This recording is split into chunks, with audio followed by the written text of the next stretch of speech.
Depósito de chatarra por William Francis Nolan. Se encontraba en las afueras del pueblo, un poco más allá de las vías abandonadas del tren de carga. Solía pasar por allí de camino al colegio, en las mañanas despejadas de Missouri y de nuevo por las tardes de largas sombras. Al volver a casa con los libros apretados contra el pecho, sin querer mirarlo, el depósito de chatarra. A nosotros los niños siempre nos atemorizaba, incluso de día. Era viejo. Llevaba en Riverton desde tiempo inmemorial. Abarcaba una manzana entera. Una desvencijada cerca de madera lo circundaba por completo. Los listones estaban podridos, y entre muchos de ellos había enormes grietas, por las que se podía ver todos los coches destrozados, y los camiones apilados obscenamente, cuerpo a cuerpo, en un abrazo de herrumbre. Había motores despanzurrados con los manguitos de agua rotos como vísceras revueltas, remolques de camiones dislocados, partidos e hinchados por el sol y la lluvia, y parabrisas hechos añicos cubiertos de una capa de mugre marrón oscura.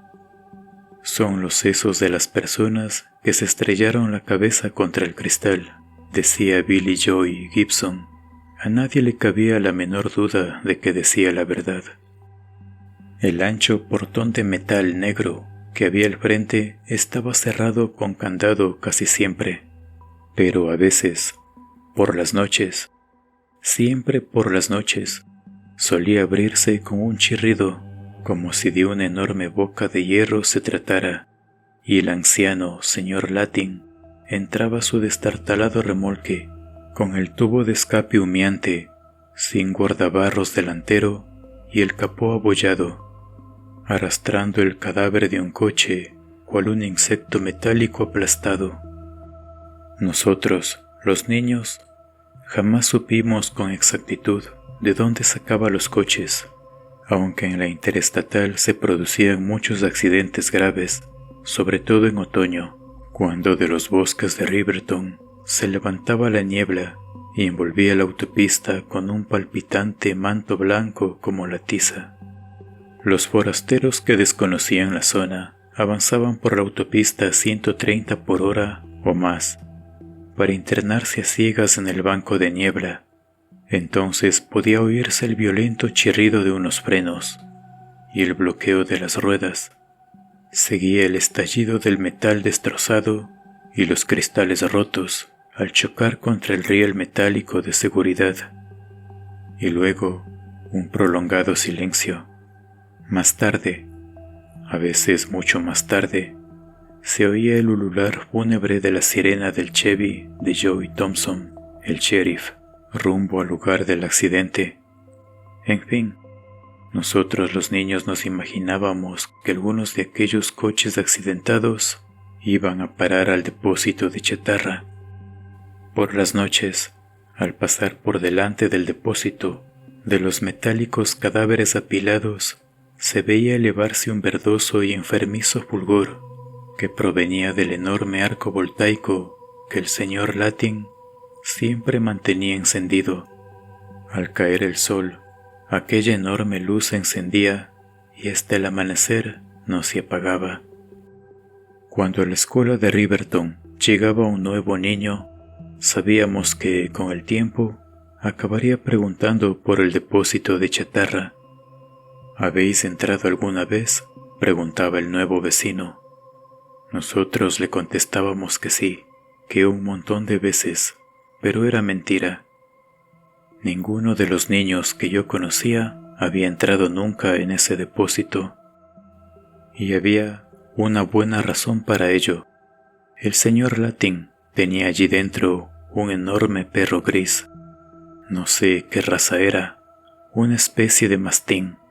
Era feo como pecar en domingo. Solo tenía bien un ojo. El otro lo llevaba cubierto por una especie de membrana surcada de venitas. A lo mejor le habían dado un zarpazo en alguna pelea. El ojo bueno era negro, como un pedazo de carbón pulido. Debajo de aquel cráneo, deforme y cubierto de pelo corto, el perro tenía un cuello fuerte y musculoso, y su apelmazada pelambrera gris estaba cubierta de manchas de aceite y retazos de sarna. Tenía el rabo mocho, quizá lo habían arrancado de un mordisco. Aquel perro jamás nos ladraba, nunca hacía ruido, pero si cualquiera de nosotros se acercaba demasiado al depósito, alzaba el labio superior en silenciosa seña de ira y nos enseñaba los amarillentos colmillos. Y si alguno de nosotros se atrevía a tocar la cerca que rodeaba el depósito, aquel bicho era capaz de abalanzar su cuerpo contra la madera y lanzarnos dentelladas a través de las separaciones de los listones. A veces, en otoño, la estación de las nieblas, justo al caer el sol, veíamos como el perro gris salía, igual que un fantasma, por el portón del depósito. Se internaba en los bosques, justo por detrás de la tienda de Sutler, y desaparecía. En cierta ocasión, en un acto de bravura, lo seguí, y vi que abandonaba los árboles al otro extremo del bosque y subía pesadamente la loma que conducía a la autopista interestatal, y allí se quedó, sentado al borde de la cinta de asfalto, mirando los coches que pasaban como una exhalación. Parecía disfrutar de aquello. Cuando volvió la enorme cabezota para lanzarme una mirada colérica, salí por pies y me perdí en el bosque. Estaba aterrado. No deseaba que aquel diablo gris saliera corriendo tras de mí. Recuerdo que no me detuve hasta llegar a mi casa. En cierta ocasión le pregunté a mi padre qué sabía sobre el señor Latin.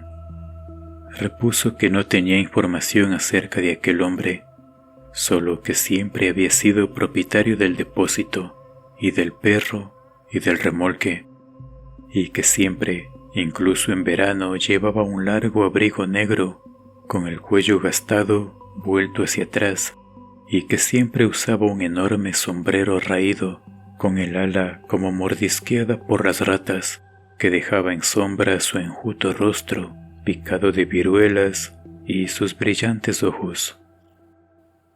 El señor Latin jamás hablaba. Nadie le había oído pronunciar ni una palabra, y como no hacía las compras en el pueblo, no teníamos ni idea de dónde conseguía la comida. Tampoco daba la impresión de que vendiera algo. Quiero decir, que nadie iba al depósito a comprar recambios para sus coches o camiones, de modo que el señor Latin cumplía todos los requisitos para convertirse en el excéntrico del pueblo.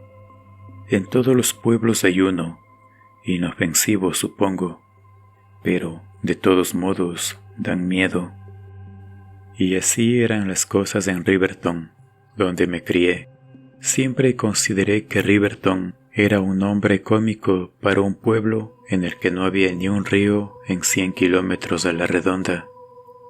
Yo tenía 18 años cuando me marché para matricularme en la universidad e iniciar una nueva vida.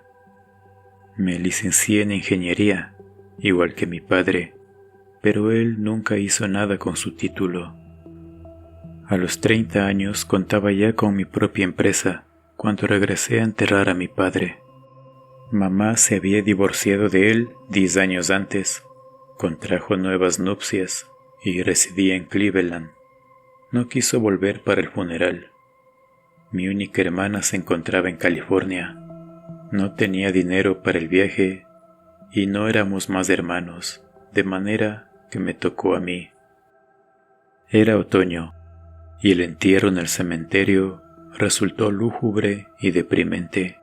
Asistió muy poca gente, algunos viejos con pinches de papá que también estaban con un pie en la tumba, y un puñado de mis compañeros del instituto que se mostraron nerviosos e incómodos, igual que yo, dispuestos para ofrecerme sus condolencias. No había relación alguna entre nosotros, no quedaba nada. Cuando todo hubo acabado, decidí regresar en coche a Chicago esa misma noche. Riverton no ejercía la mínima atracción nostálgica en mí.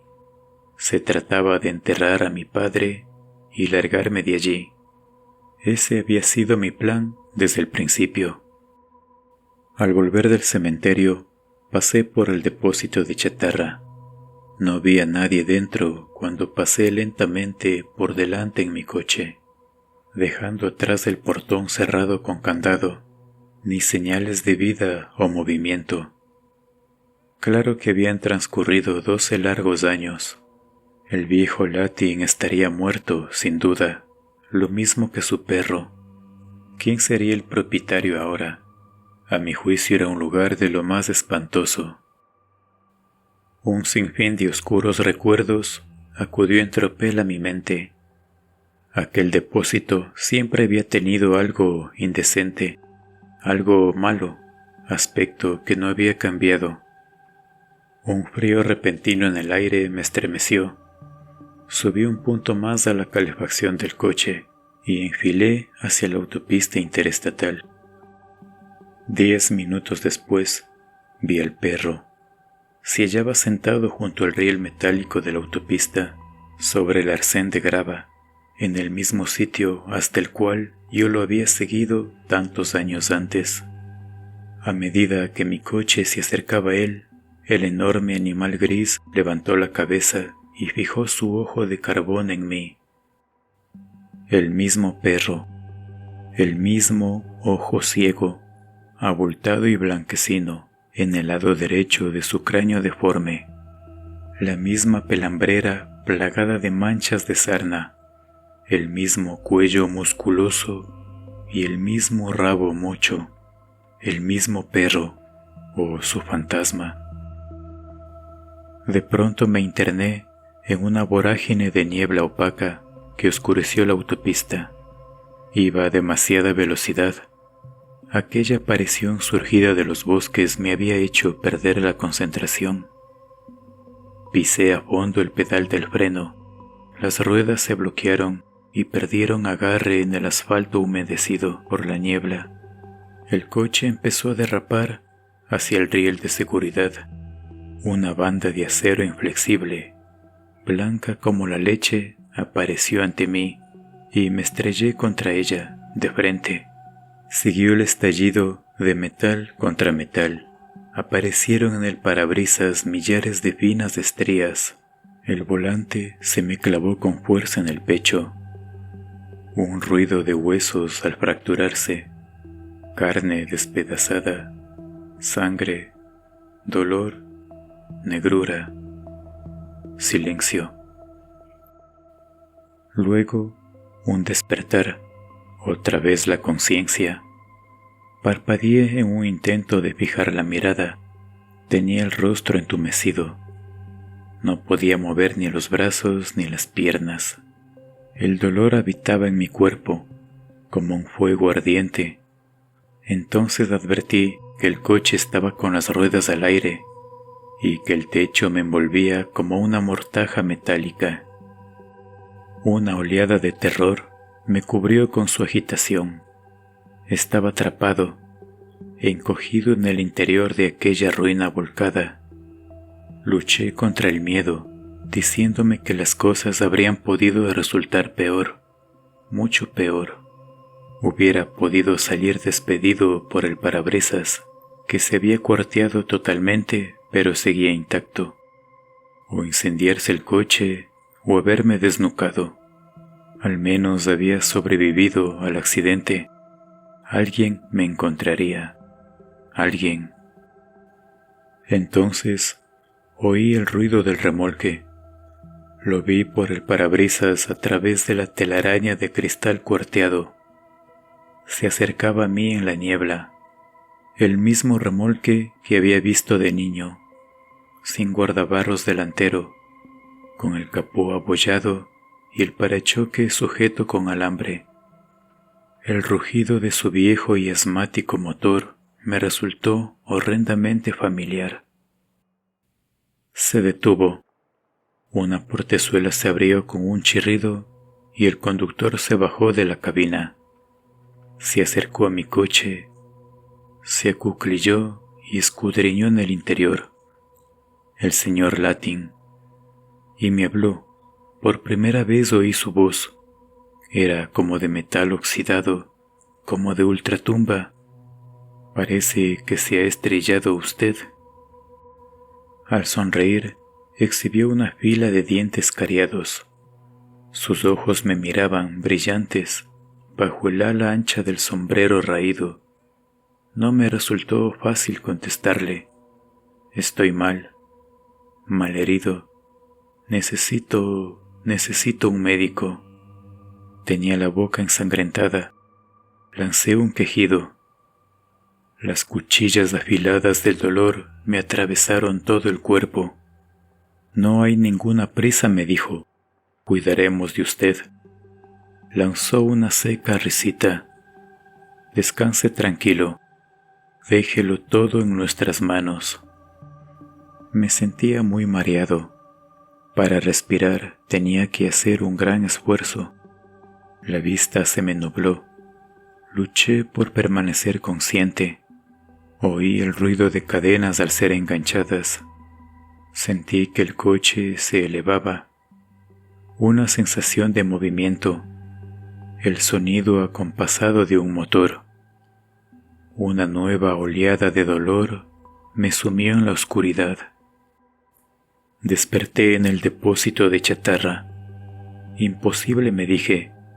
Aquí no puede haberme traído aquí. Necesito atención médica, un hospital. Podría morirme.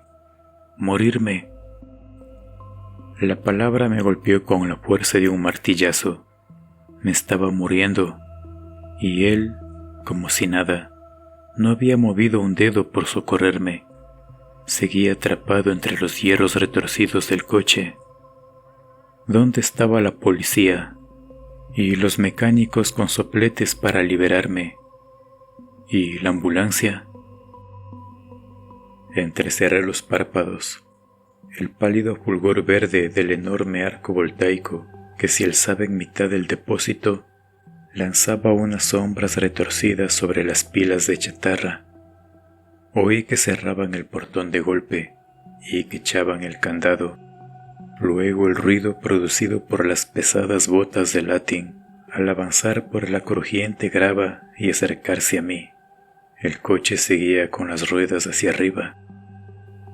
Intenté inclinar el cuerpo y darme la vuelta para llegar hasta el tirador de la puerta del conductor. Quizá lograra abrirla, pero un relámpago de dolor me indicó que me resultaba imposible moverme. El rostro esquelético de Latin apareció ante el parabrisas y miró hacia adentro, a través del cristal cuarteado. Una sonrisa le alargó la comisura de los labios, como si fuese una cicatriz. ¿Se encuentra bien ahí adentro? Diablos, no, exclamé con un hilo de voz. Necesito un médico. Por el amor de Dios, consígame una ambulancia. Negó con la cabeza. Aquí en el depósito no hay teléfono para pedir una, repuso con voz ronca. Además, usted no necesita médicos, hijo. Nos tiene a nosotros. ¿Ustedes? Sí, a mi perro y a mí. La cabeza roma y deforme del asqueroso animal gris apareció en la ventanilla junto a la de Latin. La roja lengua le colgaba húmeda y su ojo negro me miraba fijamente sin pestañear. Pero me estoy desangrando. Levanté el brazo derecho. La sangre me emanaba profusamente y creo que tengo lesiones internas. Seguro que las tiene, afirmó Latin con una risita. Sufre graves lesiones internas. Me lanzó una socarrona mirada de soslayo. Además, tiene la cabeza llena de cortes. Parece que tiene fracturada ambas piernas y el pecho hundido. Seguro se le ha roto un montón de costillas. y volvió a reírse, esta vez a carcajadas. «Es usted un pobre loco», le espeté. «Haré que el sheriff lo arreste». Luché contra el dolor para seguir con mis palabras. «Se pudrirá en la cárcel por esto». «Vamos», dijo, «no se ponga de esa forma. El sheriff no entrará aquí. Nadie entra en el depósito. A estas alturas, usted debería saberlo ya. Nadie, excepto los que están igual que usted». «¿Qué quiere decir con eso de los que están igual que usted?» «Los moribundos», respondió el anciano con voz ronca. «Los que tienen casi todos los huesos rotos, los que se desangran por completo, los de la autopista interestatal. Vamos. ¿Quiere decir que esta no es la primera vez?» «Claro que no. Han sido muchas veces. ¿Cómo cree usted que hemos sobrevivido todos estos años, mi perro y yo? Lo que ocurre en esa autopista es lo que nos mantiene vivos. Lo que hay dentro de los coches destrozados, de los camiones volcados. Necesitamos lo de dentro». Acarició con fuerza el cogote del sarnoso perro y le preguntó: «¿No es así, amigo?» Como respuesta, el enorme animal levantó el baboseante morro y enseñó los dientes. Luego volvió a fijar en mí su ojo de obsidiana. «Este perro que usted ve aquí es algo fuera de lo común», comentó Latin. «Lo digo porque parece saber con toda exactitud a quién debe elegir para echarle el mal de ojo. A la gente especial, a las personas como usted, a quienes nadie echará de menos y por las que nadie preguntará. No puedo permitirme el lujo de que vengan a fisgonear y hacer preguntas por el depósito. Los que el perro elige se internan en la niebla y desaparecen. Yo los remolco hasta aquí y se acabó la historia».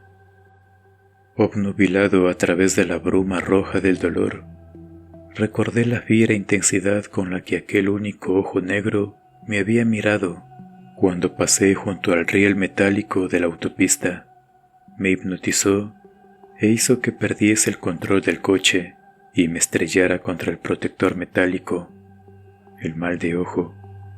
«Bueno», dijo, «ya va siendo hora de que deje de charlar con usted y me ponga a mi trabajo», anunció Latin, levantándose. «Vamos, perrito», y se alejó del coche junto con el animal. Inspiré hondo y me estremecí. Con desesperación me dije que alguien tenía que haber oído el estrépito del choque y habría informado a las autoridades. Me dije que el sheriff llegaría de un momento al otro, que me meterían en una cama con sábanas limpias y frescas y me limpiarían suavemente la sangre y me curarían las heridas. «Vamos, dense prisa. Maldita sea, me estoy muriendo. Me estoy muriendo». De pronto oí un sonido seco, estremecedor, que se repitió una y otra vez. La curva de cristal cuarteado que tenía delante de mí se dio hasta dentro bajo el impacto de una serie de golpes en rápida sucesión que Latin asestó al parabrisas con un mazo de hierro. «Cada día los hacen más reforzados», gruñó de mal humor y prosiguió con su ataque. «Ah, por fin, ahora sí que cede». El parabrisas se partió de repente y se fragmentó en 1000 pedazos. Sus trozos afilados cayeron sobre mi cabeza y los hombros, cortándome la carne. «Así está mejor, ¿no?», dijo el anciano con aquella cicatriz que tenía por sonrisa. «Ahora podrá llegar hasta usted sin problemas». «¿Llegar hasta mí?» El perro. Se refería al perro, aquel animal pestilente y horrendo. Parpadeé en un intento de quitarme la sangre de los ojos y traté de retroceder, de alejarme de aquella abertura afilada, pero fue inútil. El dolor era demasiado atroz. Me desplomé débilmente contra los metales retorcidos del techo, al tiempo que rehusaba creer lo que me ocurría. La criatura gris se acercó y embistió con su ancho cuerpo contra la abertura. El fétido aliento de aquella bestia infernal me llenó la nariz. Su boca entreabierta se aferró a mis carnes y me hincó los dientes. Su erizada pelambrera maloliente me rozó la piel. Un husmeo horripilante, unos lametones, y sentí que me sorbía la sangre. Me vaciaba, me sorbía por dentro para meterme en su asqueroso cuerpo. Sentí la necesidad de moverme, de abandonar el depósito de chatarra. Con el aire frío me llegó la promesa de una helada. En lo alto, el cielo tenía una tonalidad gris acerada. Era una delicia volver a moverse, correr, abandonar el pueblo y dejar atrás los bosques. Todo estaba muy tranquilo. Gocé con el penetrante aroma a tierra, a hormigón y metal que me rodeaba. Volvía a estar vivo y fuerte. Era estupendo estar vivo. Esperé. De vez en cuando alguna silueta veloz pasaba ante mí. Yo no hacía caso. Otra, y luego otra. Y entonces al fin, la silueta indicada. La felicidad me invadió. Allí estaba quien nos proporcionaría a mí y a mi amo la vida y la fuerza.